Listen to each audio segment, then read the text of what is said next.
हरिओम. आज सोमवार 29 सप्टेंबर 2025. सद्गुरू ब्रह्मचैतन्य गोंधळेकर महाराज आज आपल्याला सांगणार आहेत की प्रपंच हे साधन, परमार्थ हे साध्य. ऐकूया. मी प्रपंचासाठी नसून रामाकरता आहे ही दृढ भावना ठेवावी. मी माझ्याकरता जगतो असं न म्हणता रामाकरता जगतो असे म्हणूया. मग रामाचेच गुण अंगी येतील. आपण प्रपंचाकरता जगतो म्हणून प्रपंचाचे गुण अंगी येतात. म्हणून भगवंताकरता जगावं. प्रपंच हे साधन आहे, परमार्थ हे साध्य आहे. प्रपंच कोणाला सुटला आहे, पण साधू त्याचा सदुपयोग करतात. आम्ही तसा करत नाही, म्हणून परमार्थ साधत नाही. जगात 3 गोष्टी दुर्मिळ आहेत: मनुष्यजन्म, संत समागम आणि मुमुक्षुत्व. मनुष्यजन्म हा परमार्थाकरताच आहे, विषय भोगण्यासाठी नव्हे. परमार्थाची तळमळ लागली पाहिजे. तळमळ उत्पन्न झाल्यावर, मन शुद्ध झाल्यावर राम भेटेलच. समय लावली पण तेल वरचे वर न घातलं तर ती विझेल की नाही.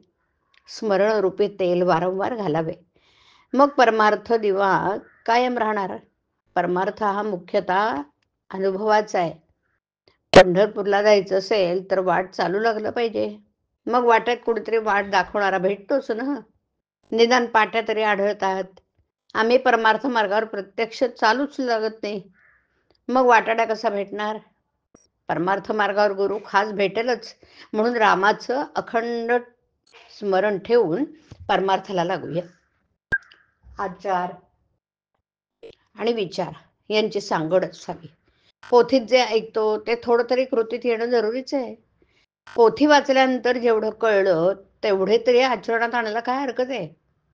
जे कळणार नाही तेही पुढे हळूहळू कळेल. घरातून बाहेर पडल्यावर एकदम मुक्कामाचं ठिकाण दिसत नाही. प्रथम एक रस्सा, मग दुसरा, मग तिसरा, असं करता करता आपण मुक्कामाला पोचतो ना. त्याप्रमाणे पोथीतले सगळं कळलं नाही तरी जे कळलंय तेवढं तरी कृतीत आणूया. दृढ निश्चयाने एक एक मार्ग आक्रमित गेलो तर मुक्कामाला खास पोचू.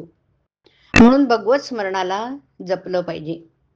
त्याला प्राणापेक्षाही जास्त समजून सांभाळावं. संत, सद्गुरू, शास्त्र यांच्या वचनावर दृढ विश्वास ठेवावा. तेथे बुद्धिभेद होऊ देऊ नये. याप्रमाणे वागलं तर मग परमार्थ रूप प्रपंच हा परमार्थ स्वरूपच होईल. मी रामाचा म्हणणं हाच परमार्थ. अहम बुद्धी ठेवणं हा प्रपंच. परमार्थात अहंकार मिसळला की तो प्रपंचच झाला. उलट प्रपंचातला अहंकार दूर झाला की तो परमार्थ. संसार रूपी वृक्षाला अभिमानाचं पाणी आम्ही वारंवार घालतो, म्हणून तो इतका फोफावला. हा मूळ अभिमानच जर नष्ट केला पाहिजे. खरा करता ईश्वर असताना जीव विनाकारणच मी करता असं मानतो. झाडाचं पान रामा वाचून हलत नाही. देहाचा योगक्षेम तोच चालवतो. मी करता नसून राम करता ही भावना वाढवणं हीच खरी उपासना आहे. कर्तृत्व न घेईल तर जीव सुख दुःख भोगणार नाही. हरिओम. हरिओम तत्सत. हरिओम.